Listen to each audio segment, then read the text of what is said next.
நம்ம வழக்கமாக தொடர் போதனையை பார்த்துட்ருக்குறோம். நாம் யார், நம்ம இடத்துல என்ன இருக்குது, நம்முடைய வாழ்க்கையின் நோக்கம் என்ன. இன்றைக்கி அந்த தொடர் போதனையை நான் என்ன பண்ண போகிறேன்னா, கொஞ்சம் ஸ்டாப் பண்ணிவிட்டு வேறு ஒரு தலைப்பில் நான் உங்கள்கிட்ட பேச போகிறேன். ஏன் இந்த தொடர் போதனை இன்றைக்கி நான் ஸ்டாப் பண்ணேன் அப்படின்னா, அந்த தொடர் போதனை இன்னும் நிறைய வாரங்களுக்கு போகும்.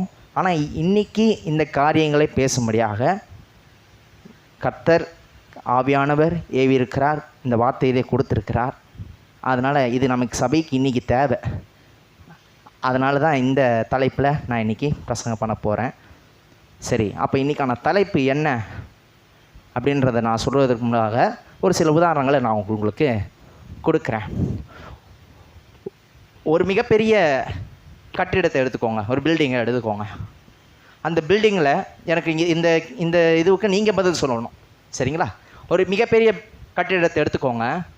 அந்த பில்டிங்கில் என்னென்ன இருந்தால் பில்டிங்காக இருக்கும்? எல்லாம் கம்ப்ளீட் என்னென்ன, இப்போ ஒரு பில்டிங் கம்ப்ளீட்டாக இருக்கிறதுக்கு என்னென்ன இருக்கணும் ஒரு பில்டிங்குள்ளே? இப்போ உங்கள் வீடையவே எடுத்துக்கோங்க. உங்கள் வீடு ஒரு பில்டிங்கு. உங்கள் வீடாக இருக்கணும்னா என்னென்ன, எப்படி கட்டப்பட்டிருக்கணும், எங்கெங்கே என்ன இருக்கணும்? என்னங்க? பேஸ்மெண்ட் கரெக்டாக இருக்கணும். ஓகே, பேஸ்மெண்ட் இப்போ ஓகே விட்டுருங்க. பேஸ்மெண்ட்டுக்கு மேலே ஃப்ளோர் இருக்கு இல்லையா? பேஸ்மெண்ட்டுக்கு மேலே நான் கேட்குறேன். அந்த பில்டிங் மேலே தெரியுற அந்த பில்டிங் மட்டும் தான் கேட்குறேன்.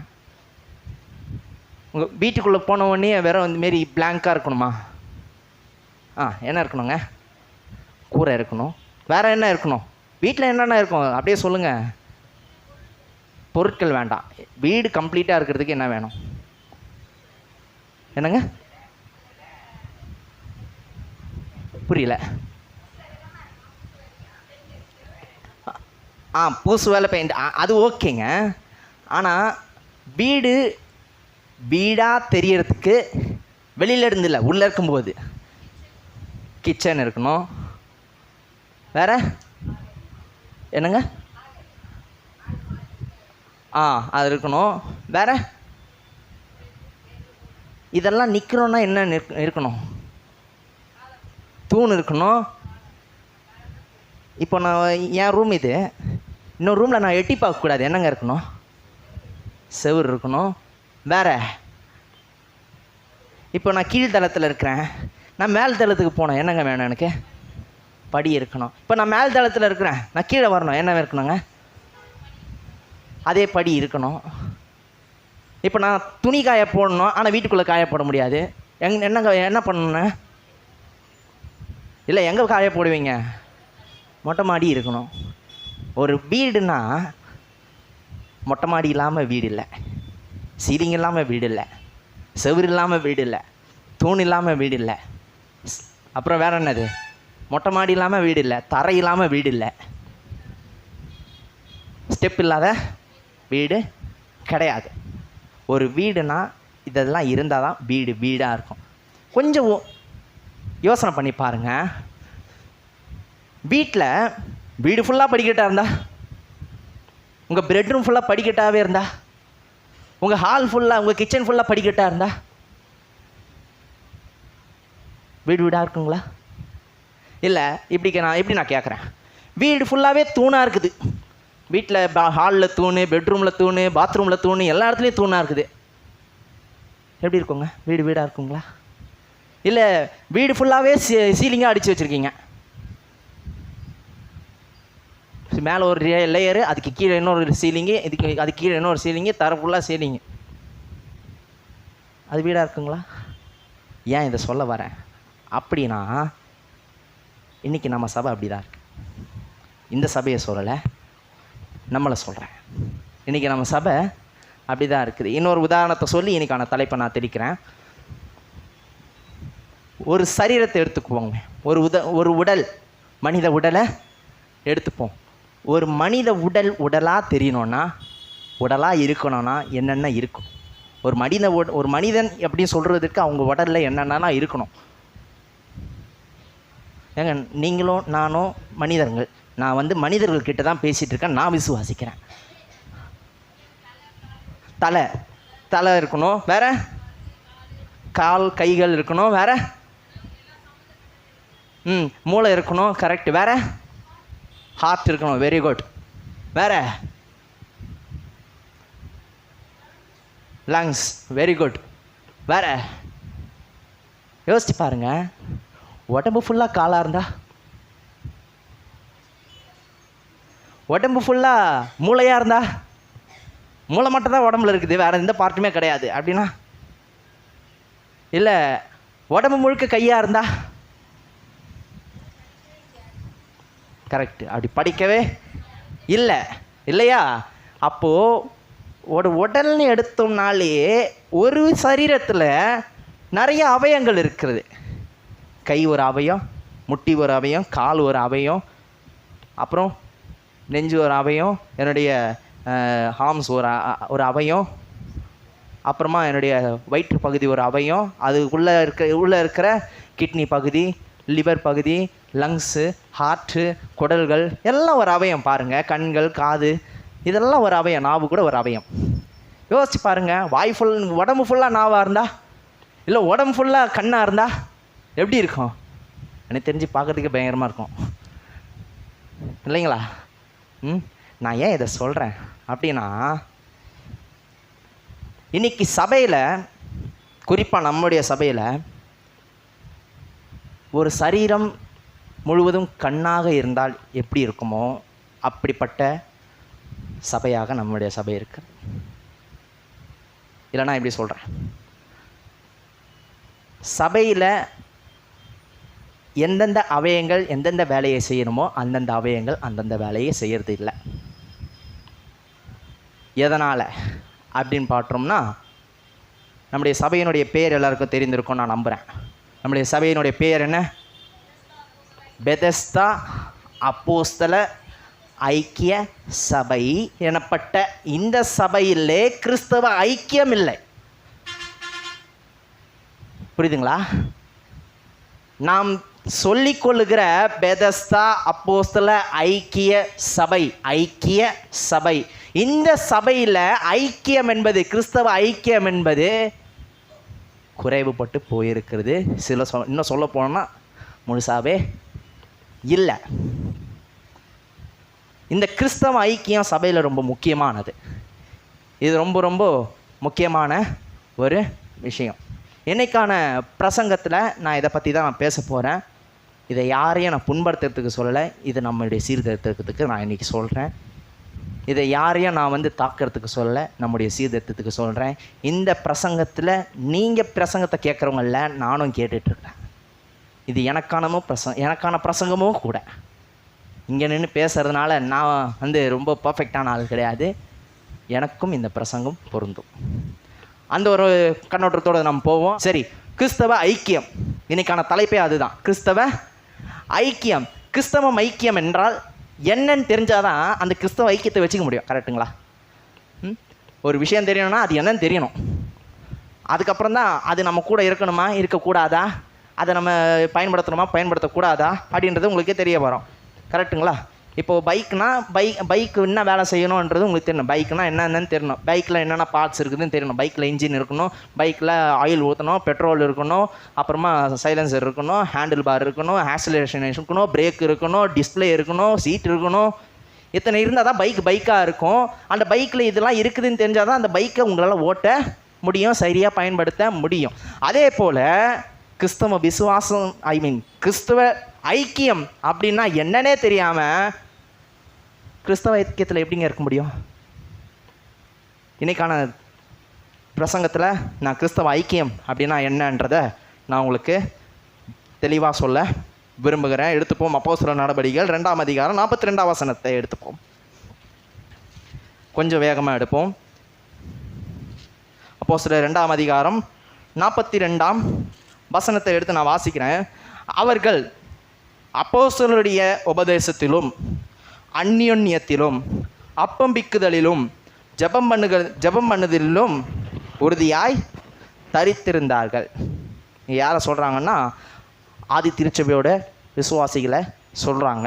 இவங்க எப்படிப்பட்டவர்களாக இருந்தாங்க அப்படின்னா, அப்போஸ்தலர்களுடைய உபதேசத்திலும், அதாவது இயேசு கிறிஸ்துவனுடைய பயணித்த இயேசு கிறிஸ்துவனுடைய வாழ்க்கை மற்றும் மரிப்பு, அடக்கம் பண்ணப்படுதல், உயிர்த்தெழுதல், இதெல்லாம் வந்து பார்த்த ஹை விட்னஸ் இவங்க தான் அப்போஸ்தலர்கள். இவங்க எல்லாருமே என்ன பண்ணுறாங்க? இவங்க உபதேசிக்கிறாங்க, கிறிஸ்துவை பற்றி உபதேசிக்கிறாங்க, கிறிஸ்துவை பற்றி போதகம் பண்ணுறாங்க. இந்த உபதேசத்தில் ஆதி திருச்சபையின் மக்கள், அதாவது ஆதி திருச்சபையின் விசுவாசிகள் நிலைத்திருக்கிறாங்க, இந்த உபதேசத்தை கை கொண்டு இருக்கிறார்கள். அதுக்கப்புறமா என்ன போட்டிருக்குது அப்படின்னா, அந்யோன்யத்திலும், இங்கே தான் நம்ம குறைவுபடுறோம். அந்யோன்யம், இதுதான் ஐக்கியம். என்ன சொல்லுங்க? அந்யோன்யம், ஐக்கியம். சரி, இந்த ஐக்கியம் அல்லது அந்யோன்யம், இந்த ஒரு வார்த்தைக்கு ஆங்கில வார்த்தை என்ன சொல்லப்பட வருதுன்னா ஃபெலோஷிப் அப்படின்னு சொல்கிறாங்க. ஃபெலோஷிப், ஐக்கியம். சரிங்களா? இது வந்து பைபிளில் என்ன அர்த்தத்தில் வருது அப்படின்னா, வேதத்தில் ஃபெலோஷிப் அதாவது ஐக்கியம் அப்படின்னா, இந்த புதிய ஏற்பாடு வந்து கிரேக்க மொழியில் எழுதப்பட்டிருக்கு இல்லையா? அந்த கிரேக்கத்தில் என்ன வார்த்தை அப்படின்னா கொய்னோனியா. கேட்கறதுக்கு வித்தியாசமாக தான் இருக்கும். ஆனால் ஐக்கியத்துக்கு கிரேக்க வார்த்தை என்னதுங்க? கொய்னோனியா. இந்த கொய்னோனியா அப்படின்னா என்ன அப்படின்னு பார்த்தீங்கன்னா, ஒரு விசுவாசிகளுக்கு, சபை விசுவாசிகளுக்கு இருக்கிற ஒரு ஒற்றுமை, சபை விசுவாசிகளுக்கு இருக்கிற ஒரு பகிர்ந்து கொள்ளுதல், ஒருத்தருக்கு ஒருத்தர் தாங்குதல். இந்த ஐக்கியம் எதை சேர்ந்தது அப்படின்னா, ஒருத்தருக்கு ஒருத்தர் தாங்குதல், பரிமாற்றி கொள்ளுதல், அதுக்கப்புறமா எல்லாவற்றுக்கும் மேலாக ஒன்று சேர்ந்து செயல்படுதல். இன்னும் சிம்பிளாக சொல்ல போனோன்னா, ஒருத்தருக்கு ஒருத்தர் உதவி செய்வது. இந்த ஐக்கியம் எதை வெளிப்படுத்துகிறது? கிறிஸ்தவன் ஐக்கியம் எதை வெளிப்படுத்துது அப்படின்னா, நாம் கிறிஸ்துவுக்குள் இருக்கிறோம், கிறிஸ்து நமக்குள் இருக்கிறார், கிறிஸ்து நமக்கு தலையாக இருக்கிறார், நாம் அவருக்கு சரீரமாக இருக்கிறோம். வேதத்தில் கிறிஸ்துவுக்கு நாம் சரீரமாக இருக்கிறோம்னா சபையன் என்று அழைக்கப்படுகிறோம். அப்போது இது எதை வெளிப்படுத்துது அப்படின்னா, இந்த சரீரம், அதாவது கிறிஸ்துவனுடைய சரீரம், அதாவது சபையுடைய ஒற்றுமையை இங்கே வெளிப்படுத்துது. இந்த ஐக்கியம் என்ற வார்த்தை வந்து, ஐக்கியம் என்ற ஒரு காரியம் வந்து சபையினுடைய, அதாவது கிறிஸ்துவின் சரீரமாகிய சபையினுடைய ஒற்றுமையை வெளிப்படுத்துது. சில இடங்களில், அதாவது ரோமர் 15:26 நீங்கள் போய் வாட்சி பார்த்தீங்கன்னா, ஐக்கியம் என்பது பிறருக்கு உதவி செய்கிறது அப்படின்ற ஒரு அர்த்தத்துலேயும் வருது. ஐக்கியத்தில் நம்ம ஒருத்தருக்கு ஒருத்தர் உதவி செய்வோம், ஒருத்தருக்கு ஒருத்தர் நம்ம பகிர்ந்து கொள்வோம், ஒருத்தருக்கு ஒருத்தர் நம்ம ஆறுதல் சொல்லிப்போம், ஹெல்ப் பண்ணுவோம், உயர்த்தி கொள்வோம், உற்சாகப்படுத்துவோம். இதெல்லாமும் ஐக்கியம் என்று சொல்லப்படுகிறது. அப்போ ஐக்கியம்னா என்ன அப்படின்னு பார்த்தீங்கன்னா, சிம்பிளாக நான் சொல்கிறேன். விசுவாசிகள், அதாவது கிறிஸ்துவின் சபையாகிய சரீரம் ஆகிய நாம ஒற்றுமையாக இருப்பதன் பேர் தான் ஐக்கியம். நமக்குள்ளே இருக்கிற அந்த ஒற்றுமை, நமக்குள்ளே இருக்கிற அந்த ஒற்றுமை, ஒருத்தருக்கு ஒருத்தர் உதவி செய்கின்ற அந்த காரியம், ஒருத்தருக்கு ஒருத்தர் பகிர்ந்து கொள்ளுதல், ஒருத்தருக்கு ஒருத்தர் தாங்குதல், இதுதான் ஐக்கியம் என படுகிறது வேதத்தின் அடிப்படையில். இப்போ ஐக்கியம் என்ன தெரிஞ்சிச்சாங்க? ஐக்கியம்னா நமக்குள்ளே இருக்கிற கிறிஸ்தவ ஐக்கியத்தை நான் சொல்கிறேன், வெளியே இருக்கிற ஐக்கியத்தில் நான் சொல்ல.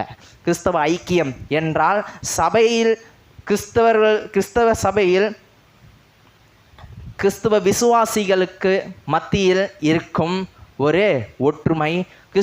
அதிலே பராமரிப்பு நடக்கும், அதிலே ஷேரிங் நடக்கும், அதில் ஒருத்தருக்கு ஒருத்தர் தாங்குதல் இருக்கும், அதில் ஒருத்தருக்கு ஒருத்தர் சப்போர்ட் பண்ணுறதுல இருக்கும். இதுதான் கிறிஸ்தவ ஐக்கியம். இன்னும் சிம்பிளாக சொல்ல போனால், நம்முடைய ஒற்றுமை தான் கிறிஸ்தவ ஐக்கியம். சரி, கிறிஸ்தவ ஐக்கியம்னா என்னன்னு தெரிஞ்சிருச்சு. இந்த கிறிஸ்தவ ஐக்கியம் இன்றைக்கி சபையில் முக்கியமா? ஏன் முக்கியம் அப்படின்னு கேட்டிங்கன்னா, நான் சொல்லுவேன், கண்டிப்பாக இது சபையில் முக்கியங்க. இந்த கிறிஸ்தவ ஐக்கியம் சபையில் முக்கியம், ரொம்ப ரொம்ப முக்கியம். இது இல்லைன்னா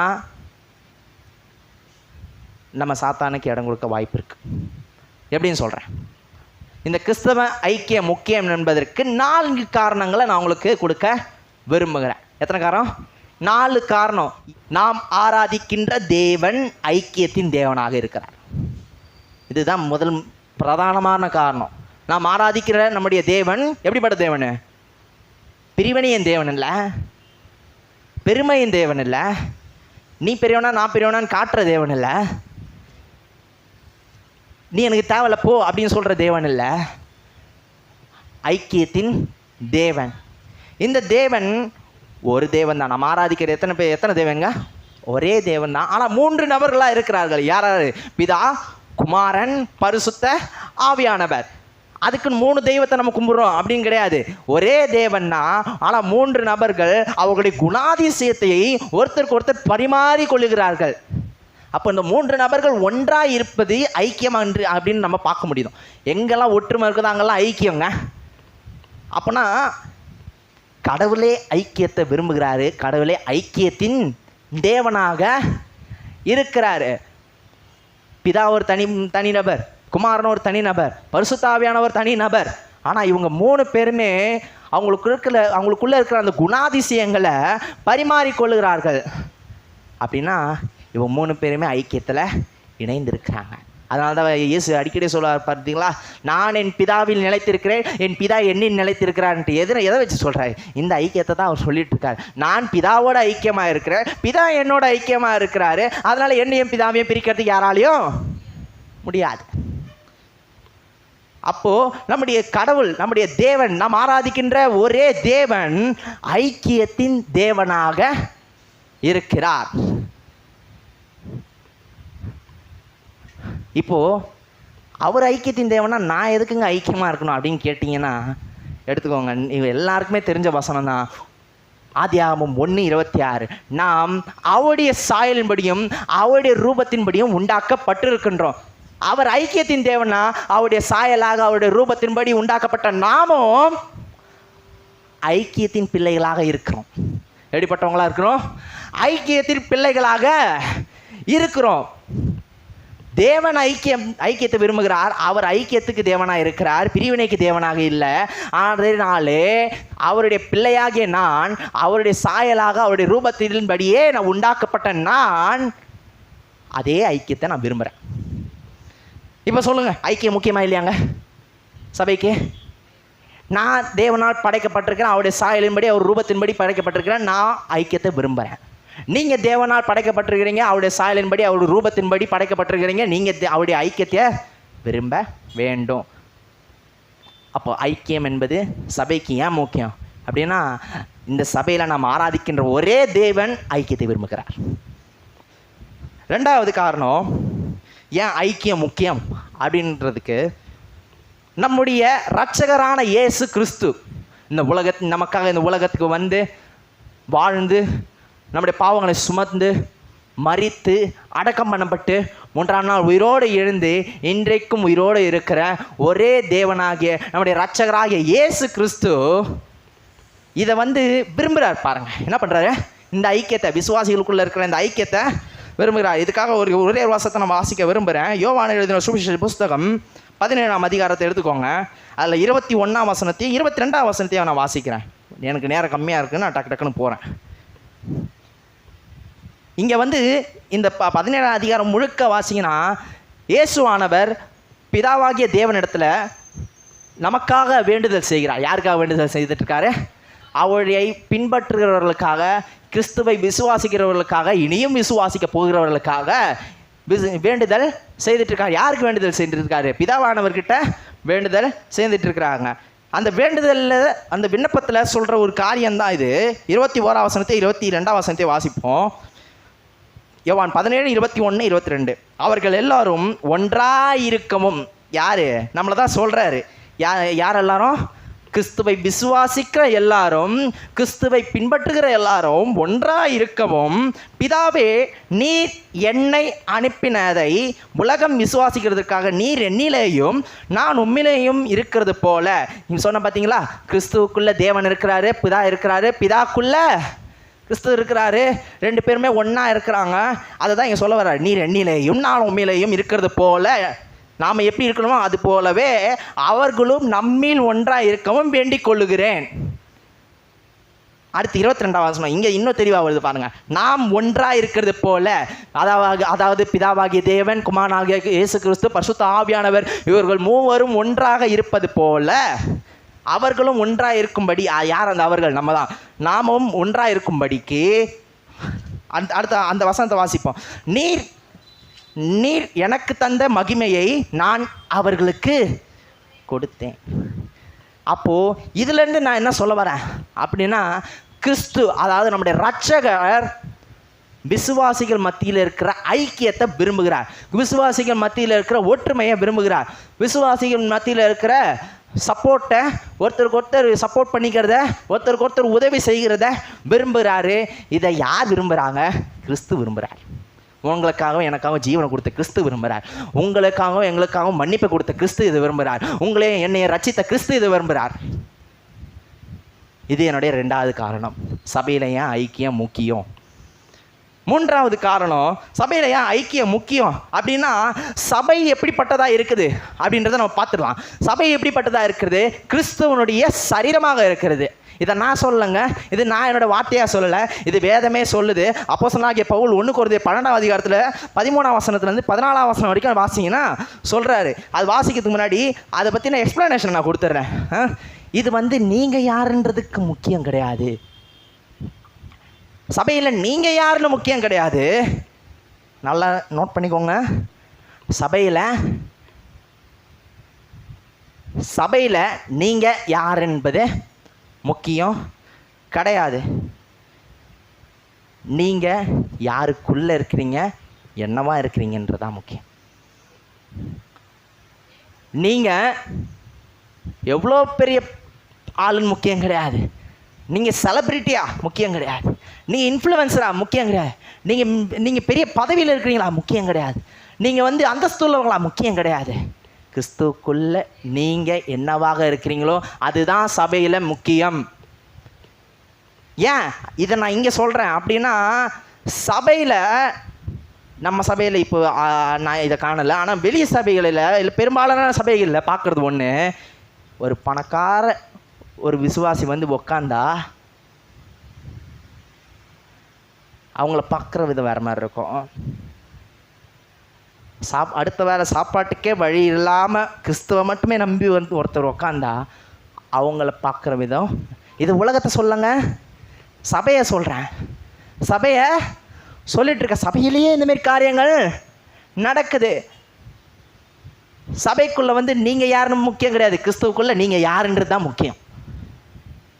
கிறிஸ்துவுக்குள்ள நீங்கள் அவருடைய சரீரத்தின் அவயங்களாக இருக்கிறீர்கள். அப்போது இப்போ ஆரம்பத்தில் நான் ஒரு எக்ஸாம்பிள் கொடுத்தேன் இல்லையா, ஒரு அவயத்துக்கு விரோதமாக இன்னொரு அவயம் செயல்பட முடியாது. உடம்பு ஃபுல்லாக தலையாக இருக்க முடியாது, உடம்பு ஃபுல்லாக காலாக இருக்க முடியாது, உடம்பு ஃபுல்லாக காதாக இருக்க முடியாது, உடம்பு ஃபுல்லாக நாவாக இருக்க முடியாது, உடம்பு ஃபுல்லாக கிட்னியாக இருக்க முடியாது. நிறைய பார்ட்ஸ் இருக்குது.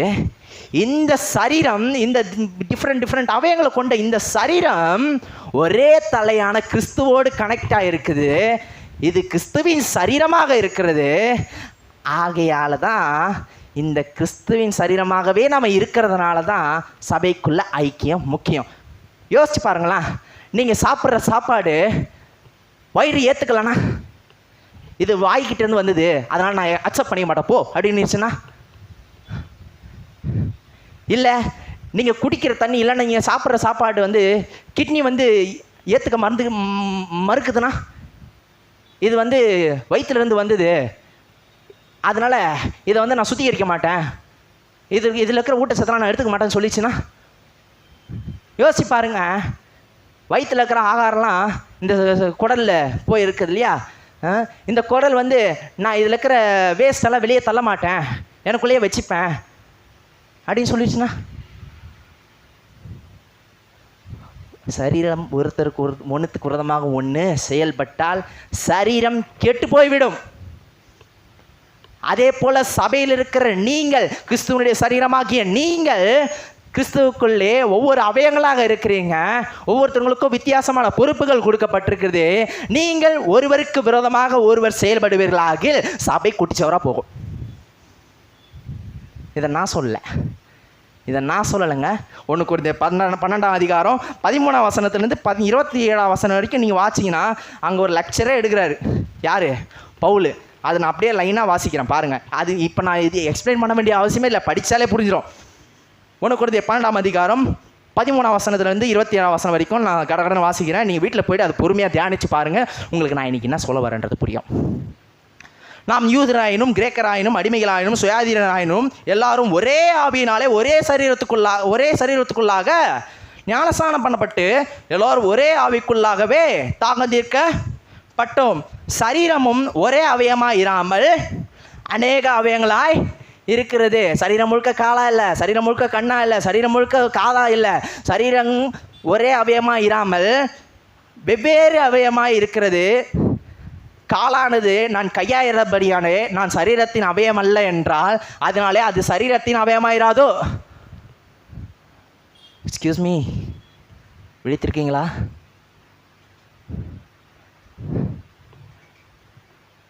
கால் என்ன நடந்துக்கிட்டே இருக்கான், எல்லா வெயிட்டும் என் மேலே தான் வருது. நான் இல்லாததுனால நான் சரீரத்தில் ஒரு பங்கு இல்லை அப்படின்னு சொல்லிடுச்சுன்னா அது சரீரத்தில் ஒரு பங்கு இல்லாமல் ஆகிடும்.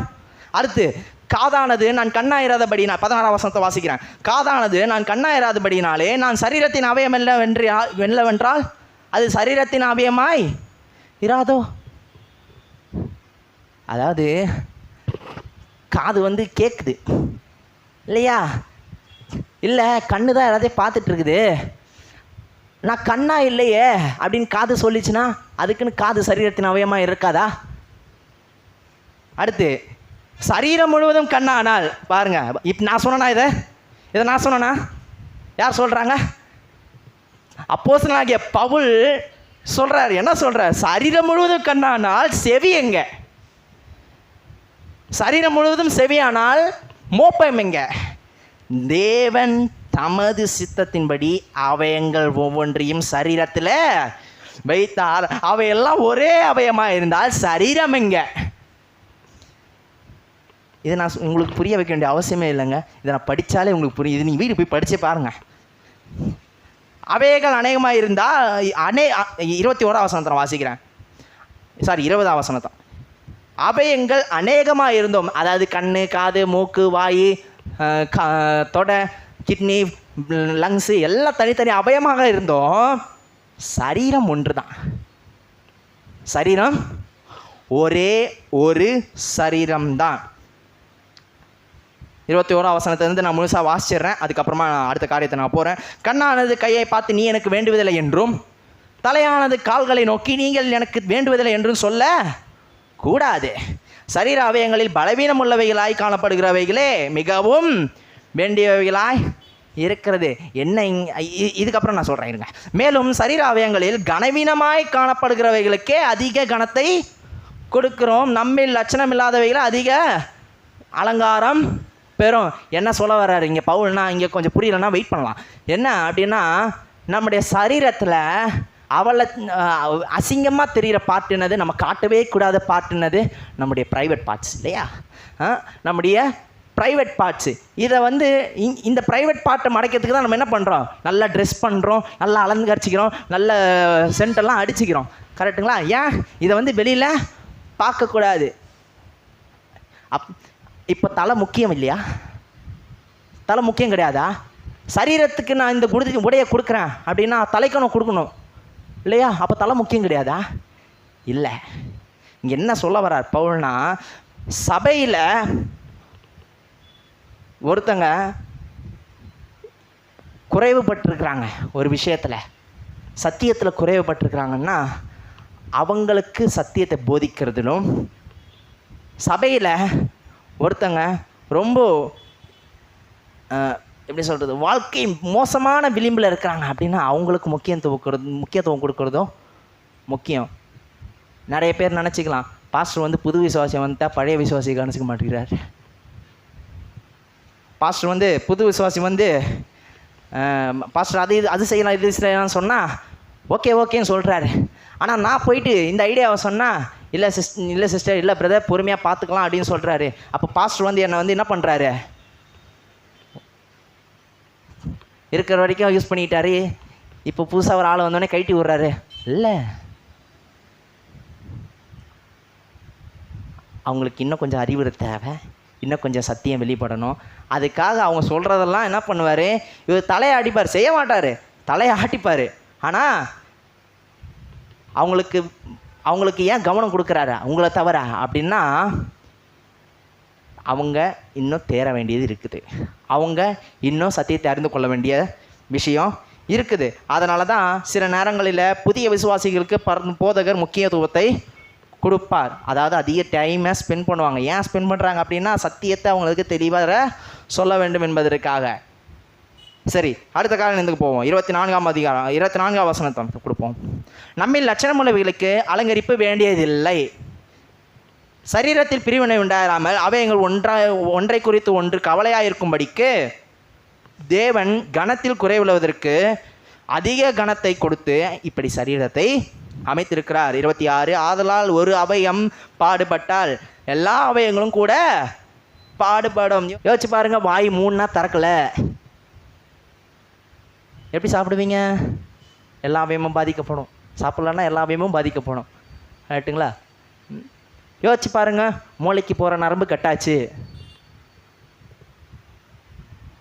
சரீரமே வேலை செய்யாது, எல்லா அவயங்களும் பாதிக்கப்படும். அதை தான் இங்கே பவுல் சொல்கிறாரு, ஒன்று பாடுபட்டால் சரீரம் முழுவதும் பாடுபடுது. 26ஆம் வசனத்தில் ஆதலால் ஒரு அவயம் பாடுபட்டால் எல்லா அவயங்களும் கூட பாடுபடும். ஒரு அவயம் மகிமைப்பட்டால் எல்லா அவயங்களும் கூட சந்தோஷப்படும். நீங்களே கிறிஸ்துவின் சரீரமாயும். யாரை பார்த்து சொல்கிறாரு இப்போது? எப்பா, நான் இவ்வளோ நேரம் லெக்சர் எடுத்தது ஏதோ பயாலஜிக்கு கிளாஸ் இல்லை, இது உங்களை பற்றி தான் சொல்லிகிட்டு இருக்கிறேன். நீங்களே அந்த சரீரம், நீங்களே அந்த கிறிஸ்துவின் சரீரமாக இருக்கிறீங்க, தனித்தனியே அவயங்களாக இருக்கிறீங்க.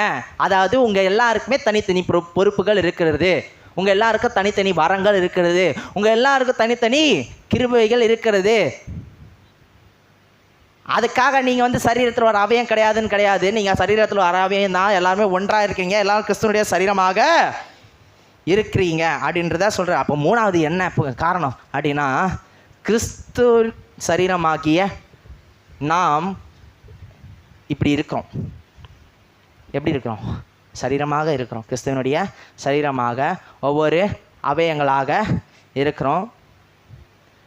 இதுக்கப்புறமா இது நான் இன்றைக்கி கொஞ்சம் டைம் எடுக்கிறேன். ஏன் இன்றைக்கி நான் டைம் எடுக்கிறேன்னா, இது முக்கியம், இதை கவனிங்க. நீங்கள் எவ்வளோ பெரியவங்கன்றது முக்கியம் இல்லை, நீங்கள் எவ்வளோ மதிப்பு மிக்கவங்கன்றது முக்கியம் இல்லை, கிறிஸ்துவுக்குள்ளே நீங்கள் யார் அப்படின்றது தான் முக்கியம். அப்போது நீங்கள் கிறிஸ்துவின் சரீரமாக இருக்கிறீர்கள், ஆகையால் சபையில் ஐக்கியம் முக்கியம். இந்த ஐக்கியத்தினுடைய பெனிஃபிட்ஸை சொல்லிவிட்டு, இந்த ஐக்கியத்தை எப்படி வளர்த்துக்கலாம்னு சொல்லிவிட்டு இன்றைக்கி நான் கடந்து போகிறேன். இந்த சபையினுடைய ஐக்கியத்தை வச்சுக்கிறதுனால, ஐக்கியத்தை ஃபாலோ பண்ணுறதுனால, ஐக்கியத்தின் மூலமாக வருகிற பலன்கள், பெனிஃபிட்ஸ் என்னென்ன அப்படின்னா, ஐக்கியத்தின் மூலமாக ஒருவருக்கொருவர் நம் தாங்க முடியும். இதுக்கு என்ன வேத அடிப்படை அப்படின்னா, பிரசங்கி 4ஆம் அதிகாரம் 9ஆம் வசனத்துலேருந்து 10ஆம் வசனம் எழுதி வச்சுக்கோங்க, வீட்டுக்கு போய் வாசிங்க.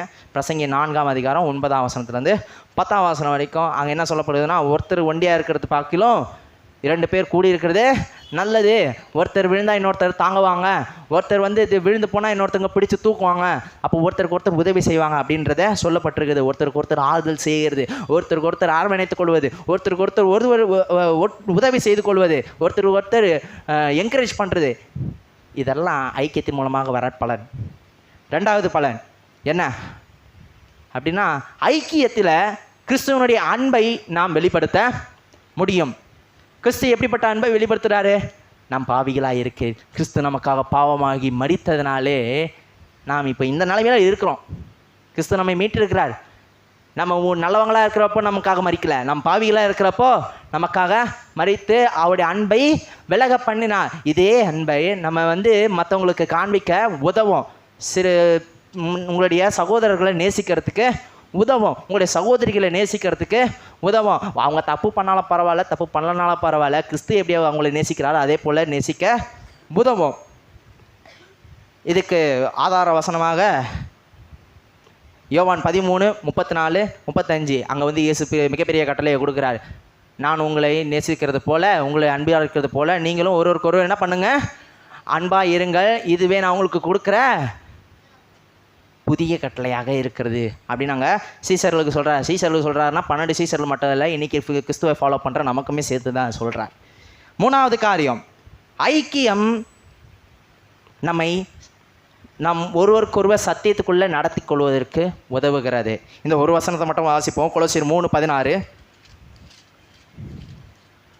கொலோசியர் 3ஆம் அதிகாரம் 16ஆம் வசனத்தை எடுத்து வாசிப்போம். கிறிஸ்துவின் வசனம் உங்களுக்குள்ளே சகல ஞானத்தோடும் பரிபூர்ணமாக வாசமாக இருப்பதாக, சங்கீதங்களினாலும் கீர்த்தனைகளினாலும் ஞானப்பாட்டுகளினாலும் ஒருவருக்கொருவர் போதித்து புத்தி சொல்லி கொண்டு உங்கள் இருதயத்தில் கர்த்தரை பக்தியுடன் பாடி. என்ன அப்படின்னா, ஐக்கியத்தில் வரும்போது ஒருத்தருக்கு ஒருத்தர் சத்தியத்தை நம்ம போதிக்க முடியும், சத்தியத்தை இன்னும் அதிகமாக நம்ம கற்றுக்கொள்ள முடியும். அப்போ ஐக்கியத்தினுடைய 3 பலன்கள். முதலாவது, ஒருத்தருக்கு ஒருத்தர் உதவி செய்கிறது கிடைக்குது, ஒருத்தர்கிட்டேருந்து ஒருத்தர் உதவி கிடைக்குது, சப்போர்ட் பண்ணிக்க முடியுது, ஆறுதல் கிடைக்குது, என்கரேஜ் பண்ணிக்கிறோம், எல்லாம் பண்ணுறோம். இது ஐக்கியத்தில் கிடைக்கிற முதல் பலன்.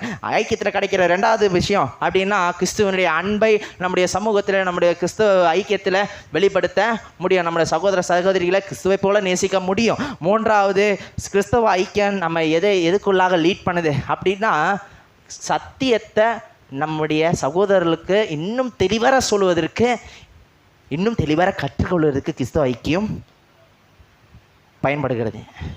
அப்போ 4 காரணம் சொல்லிட்டேன், 3 காரணம் சொன்னேன், ஒரு பெனிஃபிட்ஸ் 3 சொன்னேன். என்னது? கிறிஸ்தவ ஐக்கியம் ஏன் முக்கியம் அப்படின்னா, தேவன் ஐக்கியத்தின் தேவனாக இருக்கிறார். 2வது, கிறிஸ்தவ ஐக்கியம் ஏன் முக்கியம் அப்படின்னா, நம்முடைய கிறிஸ்து, அதாவது நம்முடைய இரட்சகர் ஐக்கியத்தை விரும்புகிறார். 3வது, கிறிஸ்தவ ஐக்கியம் ஏன் முக்கியம் அப்படின்னா, நாங்கள் கிறிஸ்துவுடைய சரீரமாக இருக்கிறோம். 4வது, கிறிஸ்தவ ஐக்கியத்தின் மூலமாக வருகிற பலன்களை நான் இப்போ சொன்னேன். அதுவே ஒரு காரணம் தான், ஒரு விதத்தில். அப்போ இந்த ஐக்கியத்தை நான் எப்படி வளர்த்துக்கிறது அப்படின்னு கேட்டிங்கன்னா, இதுக்கு ஒரே ஒரு வழிதான் இருக்குது. எத்தனை வழி இருக்குது? என்ன வழி தெரியுங்களா? உங்களுக்கும் தேவனுக்கும் இருக்கிற ஐக்கியம் சீர்பட்டுருச்சுன்னு வச்சுக்கோங்களேன், உங்களுக்கும் சகோதரர்களுக்கும் இருக்கிற ஐக்கியம் சீர்பட்டுரும்.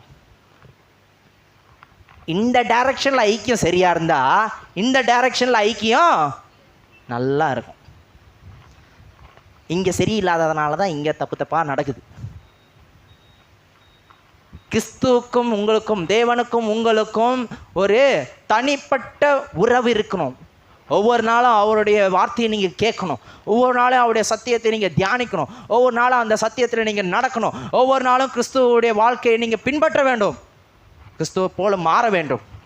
நீங்கள் ஒவ்வொரு நாளும் தேவனோடு தனிப்பட்ட நேரத்தை செலவிடும் போது அது உங்கள் வாழ்க்கையை மாற்றுது.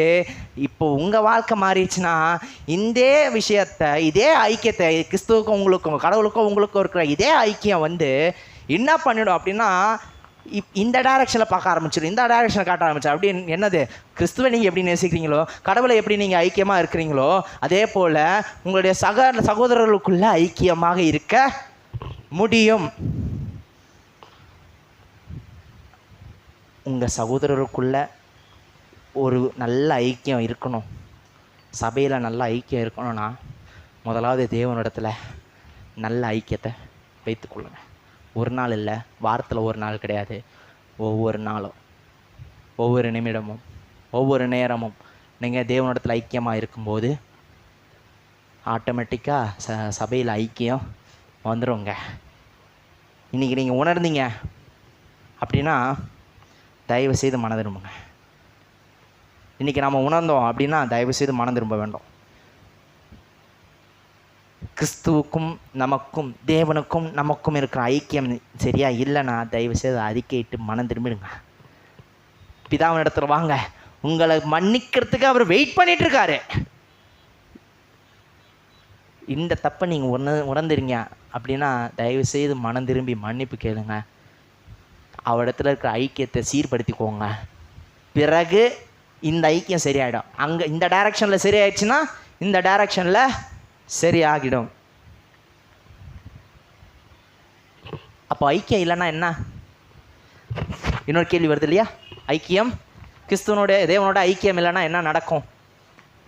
நான் ஒன்று சொல்கிறேன், கிறிஸ்துவோடும் தேவனோடும் உங்களுக்கு ஐக்கியம் இல்லை என்றால் நீங்கள் பாவம் செய்கிறீர்கள். புதுசாக சொல்லுங்கள், உண்மையை சொல்கிறேன். கிறிஸ்துவோடும் தேவனோடும் உங்களுக்கு ஐக்கியம் இல்லை என்றால் நீங்கள் எப்படிப்பட்டவர்களாக இருக்கிறீங்க? பாவம் செய்கிறீங்க. தேவனை தவிர வேறு எதெல்லாம் மேலே தெரியுதோ, தேவனுக்கு முதலிடத்தை கொடுக்கணும்.